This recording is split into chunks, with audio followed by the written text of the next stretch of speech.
Bismillahirrahmanirrahim. Assalamualaikum warahmatullahi wabarakatuh.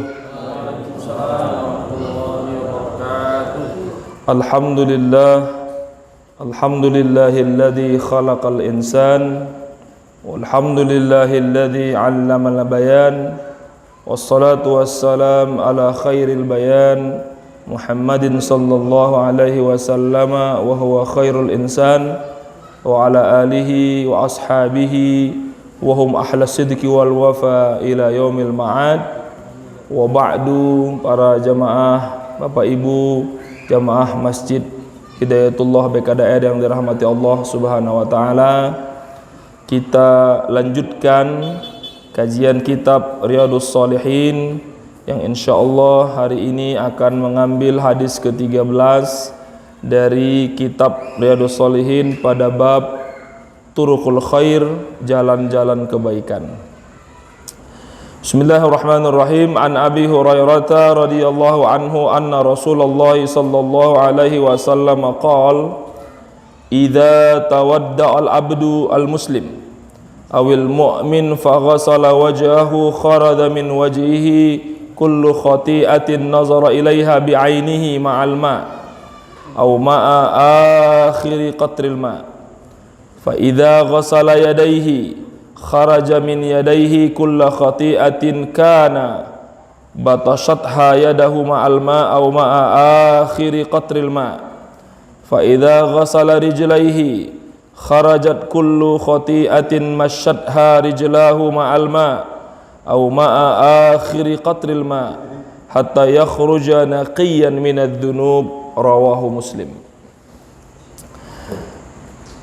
Para jemaah yang saya muliakan dan dirahmati Allah Subhanahu wa taala, pada penjelasan kali ini kita akan melanjutkan penjelasan tentang begitu luar biasanya keutamaan berwudu untuk melaksanakan ibadah sholat. Jadi kita akan menguraikan luar biasanya keutamaan berwudu itu, luar biasanya langkah kita menuju masjid. Kalau berwudu dan langkah ke masjid itu sangat luar biasa, berarti ibadah yang akan dilakukan itu di atas luar biasa, karena persiapannya luar biasa. Diilustrasikan biasanya kalau kita mau buat hajatan yang skalanya tingkat kabupaten saja, itu persiapan 1 bulan. Tanggal 7 Februari nanti hari lahirnya NU 1 abad, itu persiapannya 2 tahun yang lalu itu.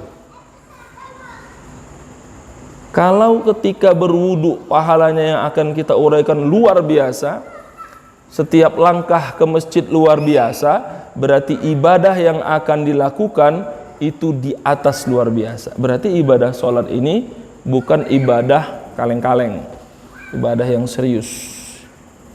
Apa kata Rasulullah sallallahu alaihi wasallam? Dijelaskan dalam kitab ini, fi fadailil wudu, tentang keutamaan wudu. Idza tawadda'al 'abdul muslim awil mu'min, apabila seorang hamba muslim atau mukmin itu berwudu, faghasala wajhahu, lalu dia membasuh wajahnya, kharaja min wajhihi, maka keluarlah dari wajahnya kullu khati'atin, setiap kesalahan atau dosa, nazara ilaiha bi'ainihi, akibat dosa mata yang dia lakukan, ma'al ma', bersamaan dengan jatuhnya air wuduknya ke bumi. Jadi ketika dia berwuduk membasuh wajahnya, itu jatuhnya air ke bumi itu bersamaan dengan gugurnya semua dosa-dosanya. Au ma'a akhiri qatril ma', atau dosanya ketika tetesan air yang membasahi wajahnya jatuh ke bumi lalu berhenti di tetesan terakhir, itulah Allah menghapuskan seluruh dosa-dosanya. Jadi kalimatnya 2. jatuh dosanya bersamaan dengan jatuhnya air yang membasuh wajahnya ke bumi, atau tetes terakhir dia membasuh itu yang menggugurkan seluruh dosanya. Itulah kenapa kita tidak dianjurkan dekat sama orang yang wudu karena terkena percikan airnya, karena dia sedang memercikkan dosa-dosanya kepada kita. Dan itulah kenapa air bekas wudu sebagian ulama mengatakan tidak bisa dipakai, namanya air mustakmal. Bagaimana bisa air bekas dosa dipakai kembali untuk berwudu?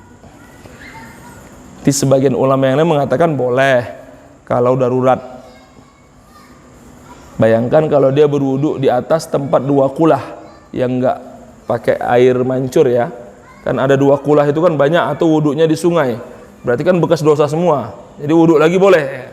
Itu kira-kira pendapat sebagian yang mengatakan air bekas wudu mustakmal, ada mengatakan masih bisa digunakan untuk berwudu kalau kasusnya di bak yang besar atau di air sungai yang mengalir atau air kolam.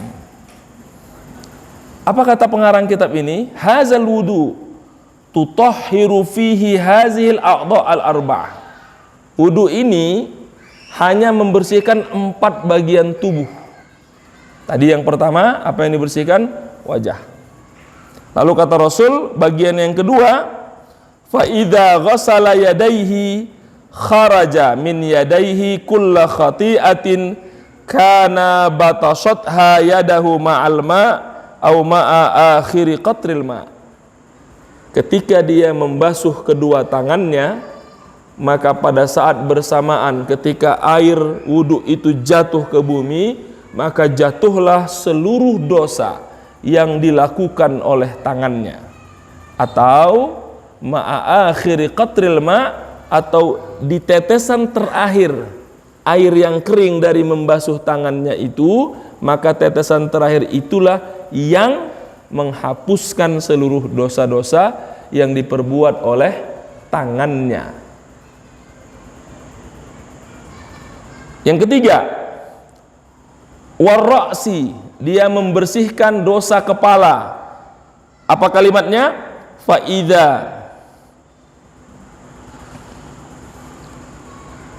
Fa'idha ghasala rijhaihi kharajat kullu khati'atin masyadha rijlahu ma'al ma'.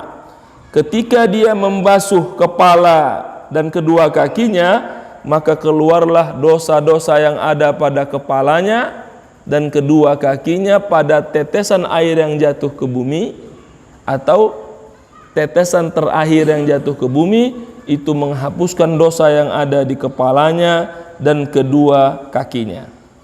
Hatta yakhruja naqiyan minaz zunub, sehingga ketika dia selesai berwudu dia menjadi bersih dari segala dosa. Pertanyaannya, bagaimana kalau wudunya tidak sesuai? Bukan bersih dosanya, yang ada nambah dosa. Itulah kenapa wudu itu harus diajarkan dengan praktek. Tidak bisa dengan teori. Tapi enggak juga dengan beberapa kalimat mengatakan, "Bapak gimana wudunya? Bapak gimana? Berpuluh tahun enggak benar, masuk neraka." Ya enggak begitu juga. Jangan tanya bapaknya, dulu gurunya ngajarin enggak, kan gitu. Makanya saya katakan kepada guru-guru ngaji, ustadz-ustadz yang ngajar fikih wudu, bapak punya investasi dosa terhadap seluruh santri atau murid sampai hari kiamat. Kenapa? Karena kan mereka lebih percaya gurunya, apa yang diajarkan cara berwudu.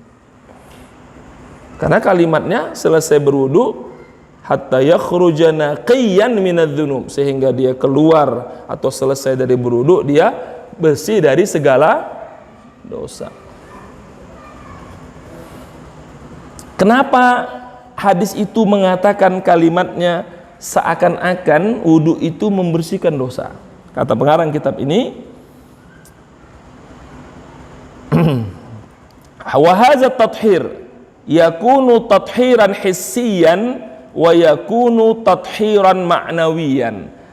Wudu ini pada satu sisi adalah mensucikan fisik kita, yaitu anggota tubuh kita, tapi pada saat bersamaan pada sisi yang lain itu membersihkan dosa atau perilaku di dalam hati kita.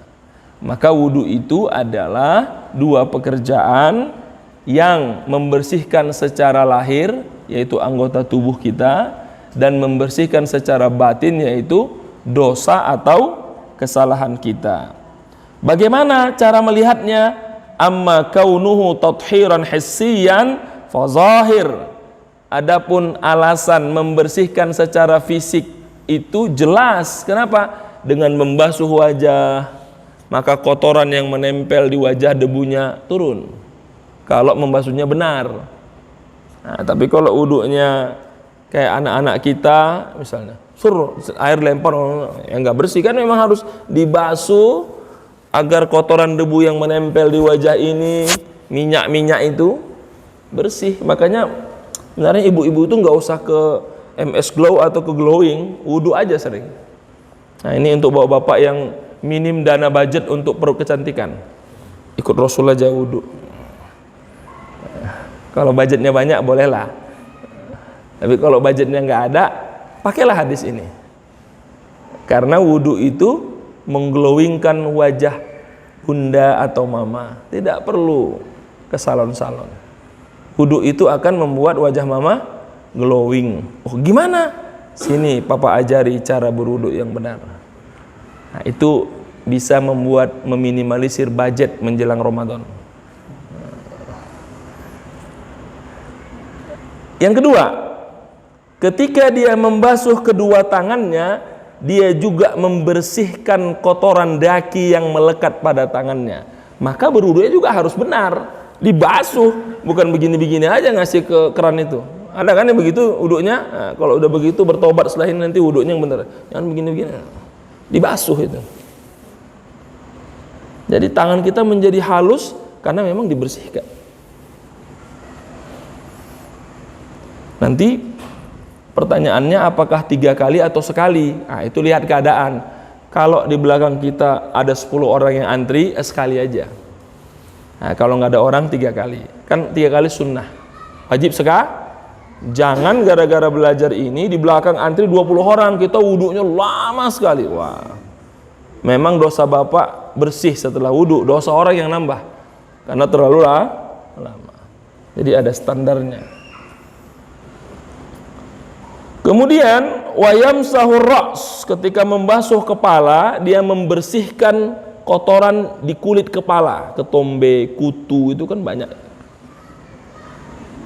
Ini kan jidat ini kalau nggak sering dibersihkan itu juga ada penyakitnya kan. Bagian wajah kepala ini rentan untuk kena penyakit, apalagi THT ya, itu rentan sekali itu. Nah, maka membasuh kepala itu penting untuk memastikan dari penyakit kulit kepala, rontok dan lain sebagainya. Kemudian membasuh kakinya itu menghilangkan kotoran di kaki, kutil dan lain sebagainya itu. Itu secara zahir kalau wudunya benar. Dan secara ma'nawiyan, amma taharah al-ma'nawiyah fahiya allati yanbaghi an yaqsidaha al-muslim. Sedangkan bersuci secara maknawi, hadis tadilah penjelasannya. Membasuh wajah, maka dia menghapuskan dosa mata, menghapuskan dosa wajah. Nanti kamu senyum ya, pencitraan, dosa itu. Senyum. Udah pergi dia dalam hati, padahal nggak begitu ya. Nah, dosa wajah. Nah. Kemudian dosa mata, melihat yang tidak pantas, itu dosa wajah. Yang kedua, ketika dia membasuh tangannya, dosa tangan. Apa dosa tangan itu? Oh, banyak. Nyentuh nggak sengaja, sentuhan tanpa disengaja, tangannya kemarin nyalamin untuk nyogok, kan dosa itu kan. Nah, supaya bersih dari dosa tangan. Kemudian dosa wajah yang dibersihkan tadi nggak sebatas mata, wajah itu kan full, ada mulut, ada hidung, berarti semua dosa terkait mata, hidung, telinga Itu bagian yang juga akan dibersihkan. Ketika dia membasuh kakinya, sama juga. Mulai dari atas kakinya, mata kakinya, tapak kakinya, itu juga akan menghapuskan dosa-dosanya. Sehingga ketika seseorang berwudu, sebenarnya dia sedang menghapuskan kotoran yang tampak dan kotoran yang tidak tampak. Dengan begitu, ketika dia selesai berwudu berdasarkan perintah Allah, maka ia sedang membersihkan dirinya zahiran wa batinan, hissiyan wa ma'nawiyan. Kata pengarang kitab ini, fayanbaghi lil insan iza tawadda'a an yastash'ira bihadzal ma'na. Maka yang harus kita lakukan dengan mendengar hadis ini, ketika berwudu, pahamilah serta camkanlah, kata pengarang kitab ini, kita sedang membersihkan fisik kita lahir dan hati kita secara batin. Kalau setiap kita memahami ini, maka wudu yang dia lakukan pada saat bersamaan menghapuskan kotoran dan dosanya, dan di saat bersamaan menambah pahala karena berwudu sesuai dengan syariat Allah Subhanahu wa taala. Ini yang disebut dalam teori kebaikan kredit dan debit tabungan semesta. Jadi pada saat bersamaan dia mengeluarkan dana debit karena untuk membersihkan anggota tubuh dan hatinya, tapi pada saat bersamaan kreditnya juga berjalan masuk akun baru untuk menambah perbendaharaan pahalanya. Di mana dosanya berkurang, artinya tabungan dosanya debitnya keluar, anna wudu'ahu yakunu takfiran li khati'atihi. Karena wudunya itu menghapuskan dosa, berarti tabungan semesta itu debitnya berkurang. Dan ketika dia berwudu karena Allah untuk sholat, maka kredit tabungan kebaikannya bertambah. Jadi terjadi jurnal kebaikan tabungan semesta. Oleh bahasa orang sekarang itu, tabungannya itu debit dosa-dosa selama yang dia lakukan, kredit pahala karena dia berwudu karena Allah dan untuk melaksanakan sholat. Berarti tabungan dosanya terdebit menjadi berkurang, kredit atau tabungan pahalanya bertambah karena dia berwudu atas perintah Allah dan untuk menjalankan perintah Allah. Maka kata pengarang kitab ini, disinilah pentingnya seseorang hamba itu ketika berwudu memahami filosofi, tujuan dan keutamaan wudu ini. Jadi kalau begitu, ketika wudu main HP, HP-nya letakin dulu. Ketika wudu ngobrol, berhenti dulu ngobrolnya. Ketika wudu ada kerjaan lain, tinggalkan dulu. Kenapa? Karena kita sedang mendebit kekurangan tabungan dosa kita, dan saat bersama kita sedang mengkredit tabungan pahala kebaikan kita. Itu kira-kira makna dari hadis berwudu karena Allah lahir dan batin. Bagi yang kerja di bank tahu itu, debit itu kan uang keluar, kredit uang masuk. Dulu saya belajar debit itu uang keluar, uang masuk, kredit uang keluar. Ternyata dalam akuntansi kebalik. Kalau punya tabungannya debit keluar, kredit masuk. Nah, itu tentang berwudu tadi. Sehingga kalau mau wudu, ngobrolnya berhenti dulu. Bagi yang suka ngobrol lagi wudu, berhenti karena sedang apa? Maaf, lagi transfer pahala ini. Nanti dulu wudu dulu. Karena lagi transfer pahala dan transfer dosa kan dikeluarin kan. Main HP, letakin HP-nya. Itu masih ada orang wudu itu sambil lihat HP, taruh YouTube-nya sini, nanggung, dia masih wudu. Lagi ibu-ibu lagi nonton Tajwid Cinta kan, nonton wudu.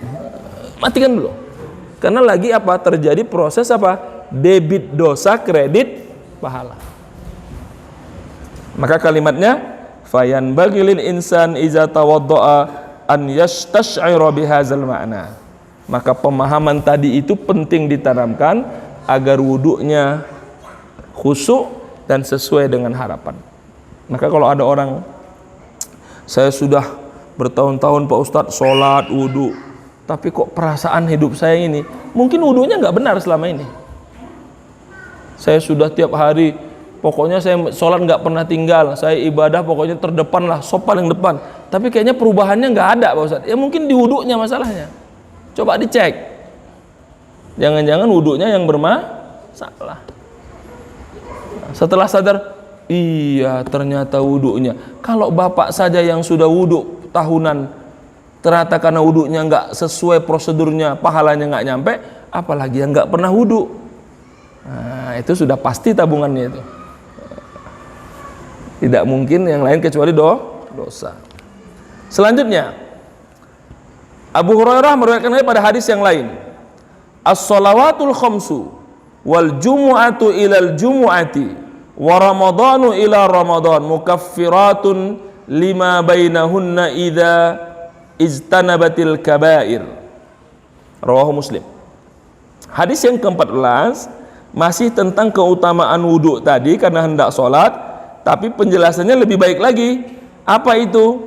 Bahwa sholat 5 waktu, menuju sholat 5 waktu, hari Jumat menuju sholat Jumat, bulan Ramadan menuju Ramadan berikutnya, mukaffirat lima bainahunna, dia akan menghapuskan dosa di antara itu. Nah, ini pertanyaannya sering jadi begini, kan kita sholat subuh ya, banyak dosa. Di sholat zuhur dosa kita akan terhapus. Habis zuhur banyak dosa, masuk asar dosa kita terhapus. Habis asar berdosa, masuk maghrib terhapus. Habis maghrib berdosa, masuk isya terhapus. Habis isya berdosa, masuk subuh terhapus. Salah satu penjelasannya ada hadis sebelum tadi. Ketika dia berwudu untuk sholat subuh, ketika wudu, maka dosa-dosa tangannya dari habis isya sampai menjelang subuh gugur. Ketika dia berwudu untuk sholat zuhur, maka dosa-dosa ketika wudu itu dari habis subuh menjelang zuhur gugur. Ketika dia sholat asar, dia berwudu, maka tetesan dosa dari air yang jatuh penjelasan tadi sehabis zuhur menjelang asar terhapus. Ketika dia sholat maghrib, maka dosa habis asar menjelang maghrib terhapus. Ketika dia sholat isya, maka dosa habis maghrib menjelang isya terhapus. Dan ketika subuh, maka dosa habis isya menjelang subuh terhapus. Itulah maksudnya bahwa sholat 5 waktu itu menghapuskan dosa kita dari sholat ke sholat. Itu maknanya. Yang kedua, sholat Jumat ke sholat Jumat. Kalau dia berwudu mau sholat Jumat dengan panduan tadi, maka dosa-dosanya dari habis Jumat kemarin sampai menjelang sholat Jumat terhapus. Mukaffirat. Dan kalau pada bulan Ramadan dia berwudu untuk sholat 5 waktu, sholat tarawih, dan berguguran dosa-dosanya, maka sampai Ramadan akan datang terhapuslah dosa-dosanya. Itu sebenarnya makna sholat 5 waktu, Jumat ke Jumat, hadis lain umroh ke umroh, kemudian Ramadan ke Ramadan, itu mukaffirat, akan menghapuskan dosa-dosanya. Tapi jangan berhenti pada hadis di situ. Ada kalimat terakhirnya ini yang orang tidak sebutkan, sehingga orang dengan mudah mengatakan, saya maksiat saja, entar kalau sudah tua saya tobat kan hapus dosanya, ya kan? Itu yang terjadi. Maksiat dulu lah, entar kalau sudah puas tobat. Makanya kan banyak orang-orang tobat itu ngomongnya bagus, kamu nggak usah maksiat, saya sudah capek jadi berbuat dosa, tobat hapus semua, kan begitu. Ada kalimatnya, idza ijtanabatil kabair, atau dalam teks lain, idza ujtunibatil kabair, kalau tidak melakukan dosa besar. Jadi maksud terhapus dosa itu dosa-dosa kecil. Pertanyaannya, apa itu dosa besar?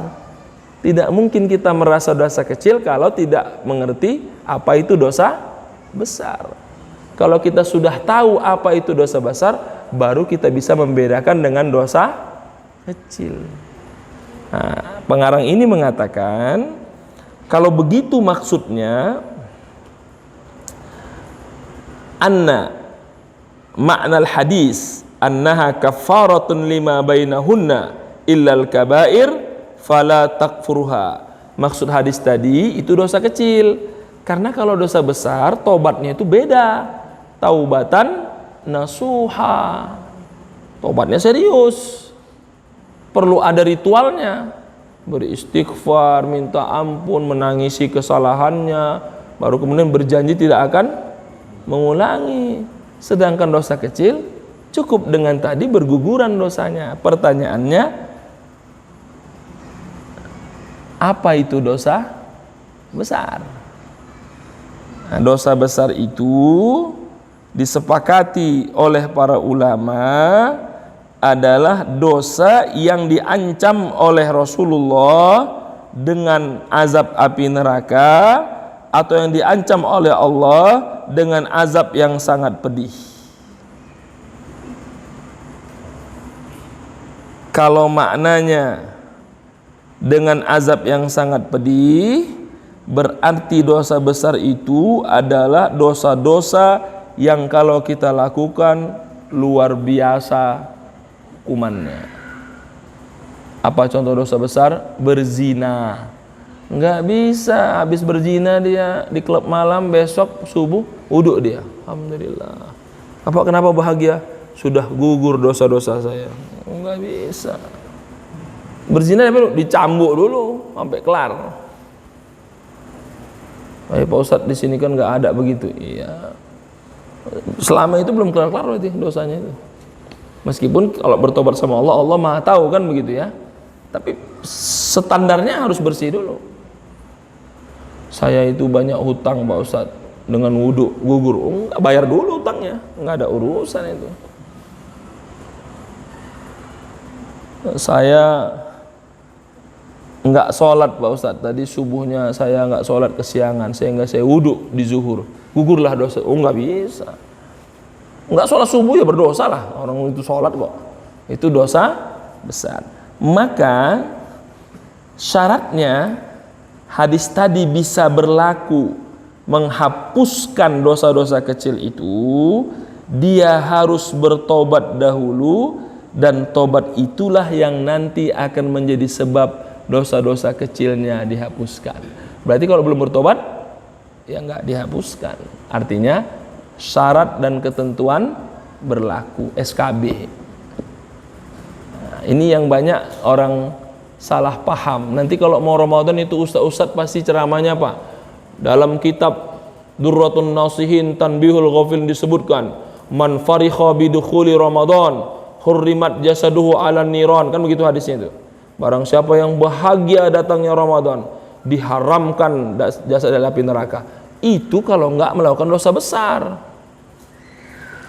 Mau Ramadan dia mencuri, dia bahagia Ramadan datang. Hafal, enggak masuk neraka lo mencuri kok. Kok bisa dipotong tangan lagi? Kan mencuri potong tangan hukumannya. Nah, jadi maksud bahagia dengan datang Ramadan dihapuskan, diharamkan api neraka kalau tidak melakukan dosa besar. Ada syaratnya. Dan itu yang banyak di-delete atau dihapus orang ketika mendengarkan ceramah itu. Yang penting niatnya ikhlas, Allah akan ampuni. Dia lupa ada bawahnya, Allah akan ampuni atau tidak diampuni, kita kan nggak tahu. Ini kita sekarang beribadah, sholat, tahu nggak kita diterima oleh Allah? Nggak ada yang tahu.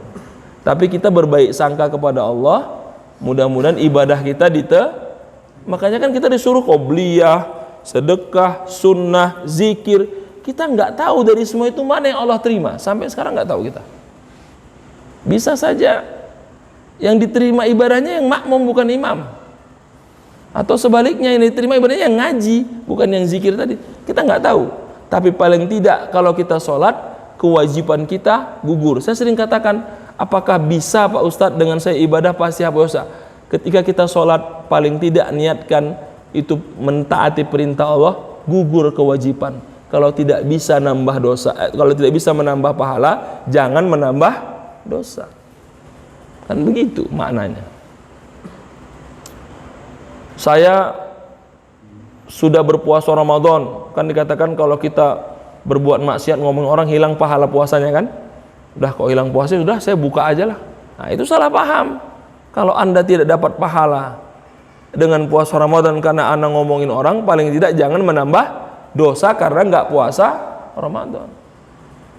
Nah, itu maknanya diampuni selama tidak melakukan dosa besar. Tapi ketika dia bertaubatan nasuha atas dosa besarnya, maka pada saat bersamaan jatuhlah dosa-dosa kecilnya karena dia berwudu dan berniat sholat dan berniat sholat Jumat dan sampai bertemu bulan Ramadan. Itu maknanya. Hadis yang terakhir. Ala adullukum ala ma yamhullahu bihil khataya wa yarfa'u bihid darajat. Qalu bala ya Rasulullah. Qala isbaghul wudu' 'alal makarih wa kasratul khuta' ilal masajid wa intizarus shalah ba'dis shalah fazalikumur ribat. Rawahu Muslim. Pada hadis yang lain kata Rasul, ala adullukum, maukah kalian aku tunjukkan yang menghapuskan dosa oleh Allah tapi pada saat bersamaan mengangkat derajat kalian. Coba kalimatnya, dosa terhapus, derajatnya diangkat. Kita bahas pada pengajian sebelumnya, kalau kita berjalan ke masjid, kaki yang satu menghapuskan dosa, kaki yang satu menambah pahala, kan begitu. Kata Rasul, maukah kalian aku tunjukkan yang bisa menghapuskan dosa dan kesalahan kalian tapi pada saat bersamaan mengangkat derajat kalian.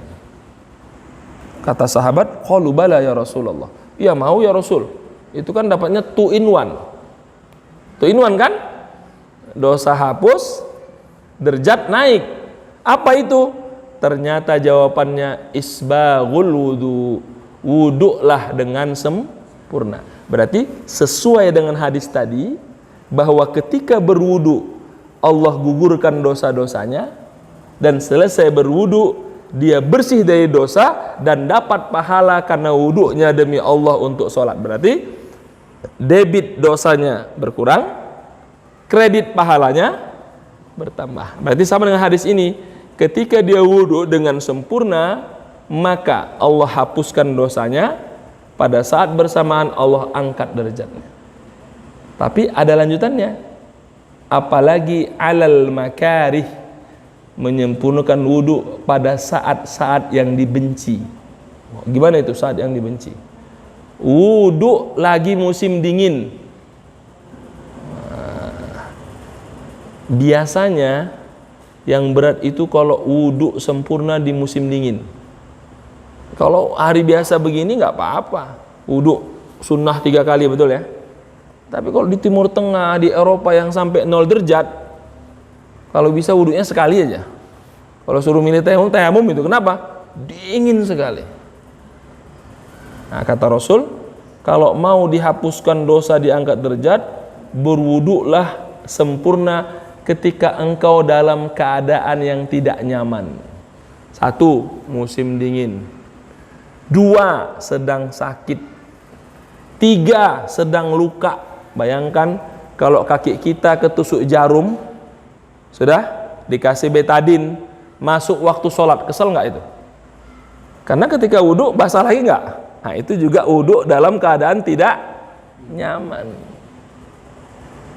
Luka tangan kita, ibu-ibu motong kentang luka, kasih Hansaplast, 10 menit kemudian masuk waktu sholat, gimana kira-kira?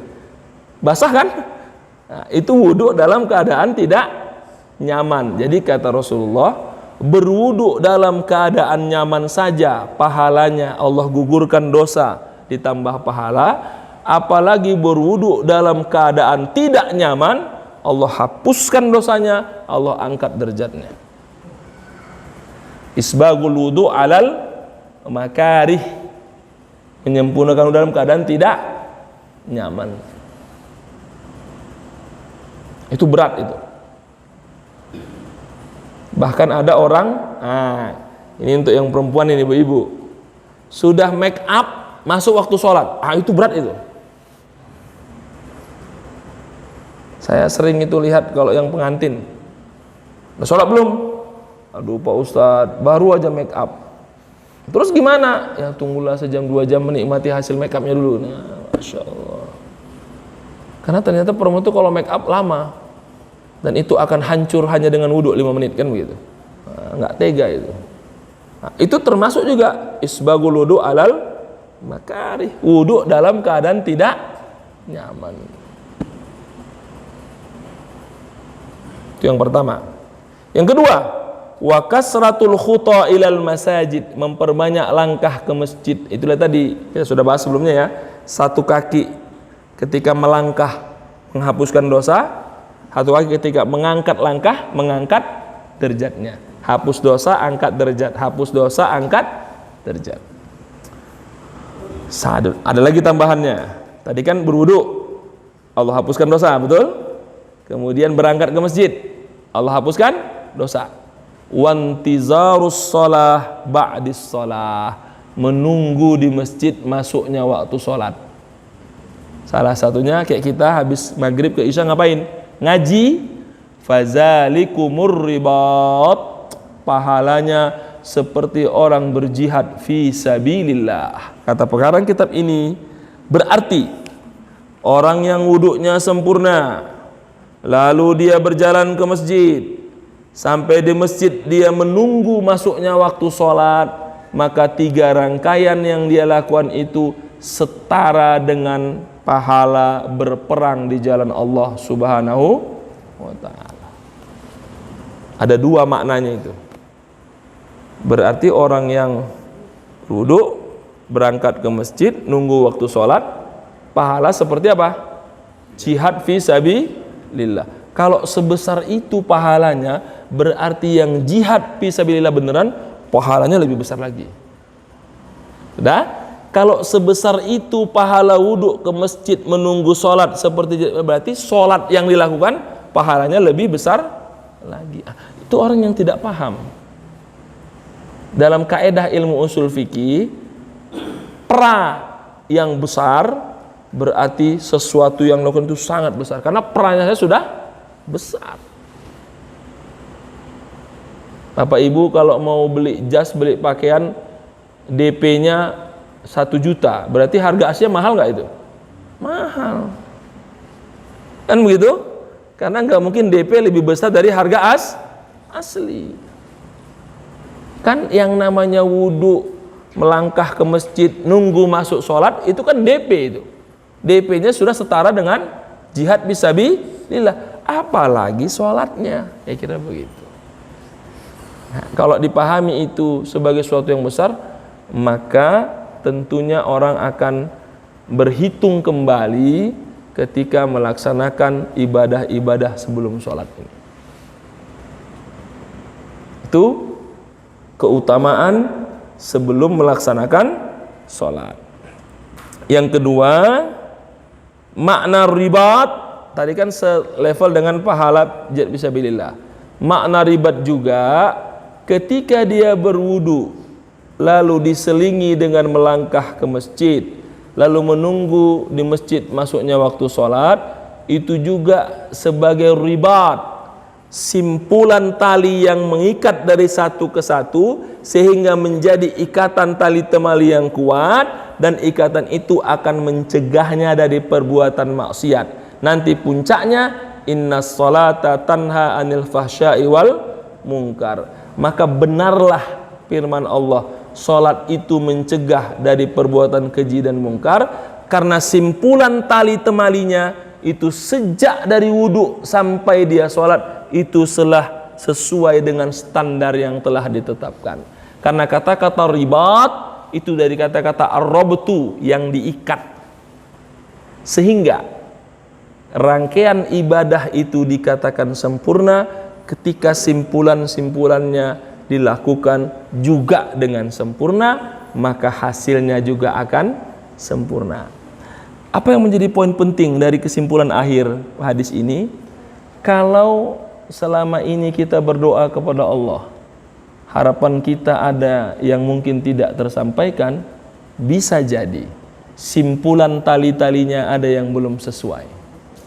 Kalau yang kita minta kepada Allah selama ini tidak seperti ekspektasi yang selama ini kita harapkan, bisa jadi ikatan tali temali dari awal sampai akhir itu ada yang tidak selesai, sehingga talinya tidak mengikat dengan baik. Bagi yang suka buka usaha jual beras, ada Pak Yani ya, itu kan kalau pinter nyari kan tinggal tarik aja talinya, goni karung beras itu.